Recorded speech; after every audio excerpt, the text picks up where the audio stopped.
Crankworx in New Zealand was the first event of the year for me. The course was amazing, the conditions were great and practice was going really well, almost to the point that I was getting not carried away, but I was pretty optimistic with how the events were going to go, so I was just sort of ticking off a few tricks and went for a 720 on the first really big jump, which you have to take off about 30 mile an hour for that jump, so pretty high energy crash because I jumped off in midair and basically went down on my left wrist and caused a intra-articular comminuted fracture of the radius and ulnar styloid.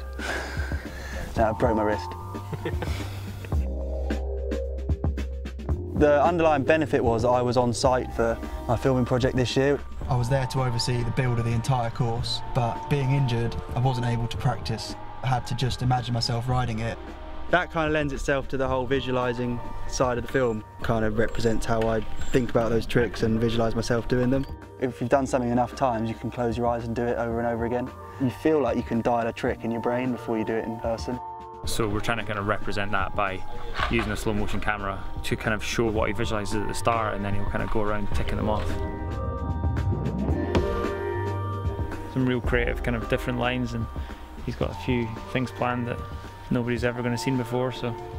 He seems really, really driven to make it the best thing he can, and you know, the potential of this place, I can't wait to see what we can come up with. Being on site was completely paramount because all these ideas were in my head, and it was actually harder than I thought to convey them to a dig team and get them to understand what I was after. It's so clear in your head, and then when a carpenter tells you what radius is this ramp then? You're like, oh, I haven't actually really thought of that, I just had a sick jump in my head. I've had so much time to kind of think about it and explore different ideas that everything that is here now is just sort of hit the nail on the head, so just need to get it done and get everything under my belt, and in a couple of months' time we'll be looking at the finished product.